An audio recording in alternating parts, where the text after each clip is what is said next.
ওয়াসসালাম। সর্বপ্রথম আল্লাহ রাব্বুল আলামিনের দরবারে এলাহিতে লক্ষ কোটি শুকরিয়া জ্ঞাপন করি যে আল্লাহ পাক আমাদের সকলকে জামিয়া হাক্কানিয়া বোয়ালঘাটার ছাত্র এবং শিক্ষক হওয়ার তৌফিক দান করেছেন। তাই আমরা শুকরিয়া স্বরূপ প্রত্যেকে বলি আল্লাহু আমিন। সাথে সাথে রাসূল পাক সাল্লাল্লাহু আলাইহি ওয়াসাল্লামের প্রতি বর্ষিত হোক লক্ষ কোটি দরুদ ও সালাম। আর একবার মহব্বতের সাথে বলি সাল্লাল্লাহু আলাইহি ওয়াসাল্লাম। আজকের এই আঞ্জুমানে ইসলাহুল বায়ানের আখিরি প্রোগ্রামে আমরা যারা উপস্থিত হয়েছি, বিশেষ করে এই জামিয়া হাক্কানিয়ার শিক্ষক ও মাস্টারগণ, সাথে সাথে আমার স্নেহের ছাত্রবৃন্দ, আমাদের মনে রাখতে হবে আমরা যে এখানে একটি বছর ধরে যে মেহনতটা আমরা করেছি আঞ্জুমান ইসলাহুল বায়ানের মাধ্যমে, এই আঞ্জুমানের কতটা গুরুত্ব, এই আঞ্জুমান যারা ঠিকভাবে করেছিল আলহামদুলিল্লাহ আজকে কত সুন্দরভাবে ছোট্ট ছোট্ট মাসুম বাচ্চারা কোরআন তেলাওয়াত করেছে। সাথে যারা বক্তৃতায় নাম দিয়েছিল, বাংলা বক্তৃতায় যারা বায়ান করেছে, আলহামদুলিল্লাহ ফার্স্ট হওয়া, সেকেন্ড হওয়া, থার্ড হওয়াটা বড় জিনিস নয়। স্টেজে উঠে নিজের ভাষা অনুযায়ী সে তার বক্তব্য এখানে পেশ করেছে। অনেক শিক্ষিত মানুষ আছে কিন্তু স্টেজে উঠে দুটো কথা বলার ক্ষমতা তার থাকে না। স্বয়ং ভারতবর্ষের যিনি আমাদের চোখের মণি বলে আমরা যাকে জানি, মহাত্মা গান্ধী, তিনি লন্ডন থেকে ব্যারিস্টার হয়ে আসার পরে তাকে মাইক্রোফোন হাতে ধরিয়ে দেওয়া হয়েছিল। তিনি প্রথম অবস্থায় কিছু বলতে পারেনি। তিনি পরে বলেছিলেন যে বক্তৃতা করা এর জন্য আলাদা প্র্যাকটিস লাগে। একটা মানুষ সে যতই বড় শিক্ষিত হোক না কেন, তার যদি এই বক্তৃতার প্র্যাকটিস না থাকে সে কোনোদিন বলতে পারে না। আমি আমাদের মুহতামিম সাহেবকে এবং আঞ্জুমানে ইসলাহুল বায়ানের জানার নেতৃত্বে, জানার দায়িত্বে এই একটি বছর বাচ্চারা খুব সুন্দরভাবে আঞ্জুমান করেছে, আমি তাদেরকে বলবো যে তারা মেহনত করেছে, তার ফল আজকে আমরা দেখতে পেয়েছি। ছোট্ট ছোট্ট মাসুম বাচ্চারা তারা নির্ভয়ে আল্লাহর পবিত্র কালাম কোরআনে মাজিদ তারা এখানে তেলাওয়াত করেছে। গজল পড়বে, যারা বক্তৃতা দিয়েছে মাশাআল্লাহ প্রত্যেকেই কম বেশি ভালো বক্তৃতা দিয়েছে। ফার্স্ট সেকেন্ড হওয়াটা বড় জিনিস না, কিন্তু এখানে বলার একটা সাহস তৈরি করা, এটা সবার দ্বারা হয় না, আর সবাই বলতে পারে না। অনেক আলেম আছে, তাদের মধ্যে ইলম ভরপুর, কিন্তু তারা কিন্তু এই বক্তৃতার মঞ্চে গিয়ে একটাও কথা বলতে পারে না।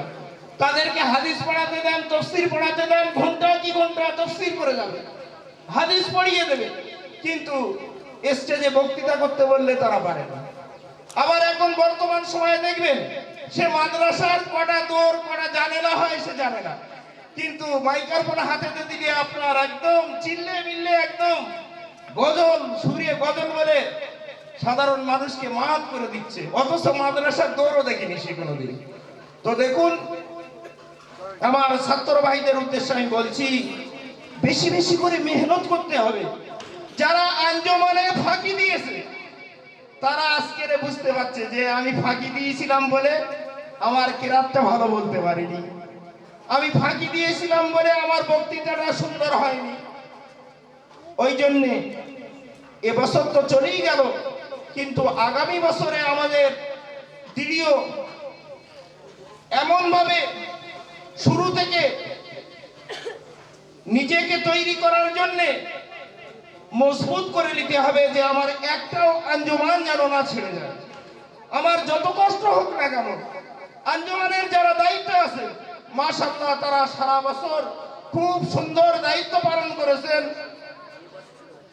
আমি যতটুকু জানি তারা তাদের দায়িত্ব পুঙ্খানুপুঙ্খভাবে পালন করার চেষ্টা করেছে। আগামী বছর যাদের দায়িত্ব থাকবে তাদেরকেও আমি বলছি, একটা ছেলেকে বারবার নাম না দিয়ে ঘুরিয়ে ফিরিয়ে প্রতিটা ক্লাসে কেউ যদি কিছু না বলতে পারে অন্তত সে স্টেজে এসে সালাম দিয়ে সে তার নিজের ঠিকানাটা অন্তত বলবে যে আমার নামেই, আমার পিতার নামেই, আমার বাড়ি অমুক জায়গায়, এতটুকু অন্তত সে বলবে। সে বলবে না যে আমি আমার নাম দেওয়া হয়েছে আমি জানি না, আমি তো গজল বলতে পারি না। কিছু না বললেও তাকে স্টেজে উঠতে হবে এবং তার ঠিকানা বলতে হবে। যদি তাও না বলতে পারে সে কোন ক্লাসে পড়ে, কোন মাদ্রাসায় পড়ে এবং তার কি কি কিতাব পড়া হয়ে গিয়েছে গত বছর কিংবা এই বছরও কি কি কিতাব পড়ছে সেইগুলো তাকে মুখস্থ করে বলতে হবে। আঞ্জমানে কারুর ছাড় হবে না।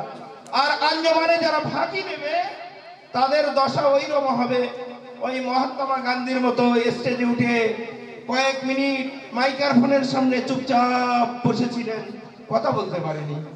তিনি বলেছেন একজন মানুষ সঠিকভাবে যদি কোনো বিষয়ের উপরে আলোচনা করতে চায় 1 ঘন্টা আলোচনা করলে 6 ঘন্টা তাকে মোতালা করতে হবে, পড়তে হবে।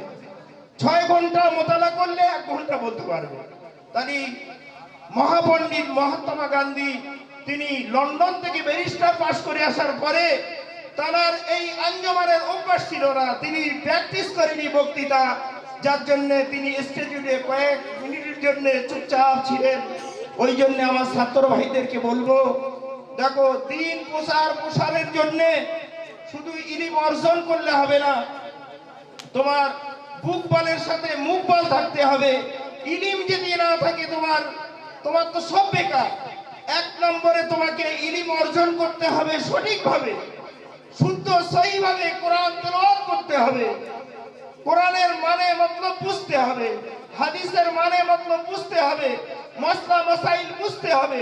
সাথে সাথে তোমাকে আওয়ামের কাছে, আম মানুষের কাছে পৌঁছানোর জন্য তোমাকে বক্তৃতাও শিখতে হবে, বক্তৃতায় জোর দিতে হবে, তোমার ভাষা ঠিক করতে হবে। আমি আমার যে সমস্ত ছাত্র ভাইয়েরা এখানে বক্তৃতা করেছে তারা অধিকাংশ ভাষায় ঠিক রাখতে হবে। নবী করিম সাল্লাল্লাহু আলাইহি ওয়াসাল্লাম বলিল যদি আমরা বলি তাহলে রাসূলকে ভাষাগতভাবে ছোট করা হবে। ওই জন্য কেউ বলছে হুজুর সাল্লাল্লাহু আলাইহি সাল্লাম বললেন, তাহলে বললেন কিংবা বলিলেন, যদি আমরা বলি তাহলে ভাষাগতভাবে রাসূলকে সম্মান দেওয়া হলো। তো এই ভাষাগতভাবে আমাদের প্রত্যেক জায়গায় সাধারণ মানুষ এইগুলো তোমাকে ধরবে। যখন কোনো বড় মানুষের সম্পর্কে বলা হবে তিনি বলিয়াছেন, বলতে হবে। ওই জন্য আঞ্জমানকে আমরা আরো গুরুত্ব দেব আগামীতে ইনশাআল্লাহ। ইনশাআল্লাহ আমরা আগামীতে আঞ্জমানকে গুরুত্ব দেব আর আঞ্জমানকেও ফাঁকি দেব না। আল্লাহ পাক আমার শিক্ষক মন্ডলী এবং ছাত্র ভাইদের কবুল করে নিক। আল্লাহ পাক এই আঞ্জমান ইসলাহুল বায়ানের শেষ অনুষ্ঠানকে আল্লাহ পাক কবুল করে নেন। আমরা সকলে বলুন আল্লাহু আমিন। আখির দাওয়ানা আনিল হামদুলিল্লাহি রাব্বিল আলামিন। আসসালামু আলাইকুম।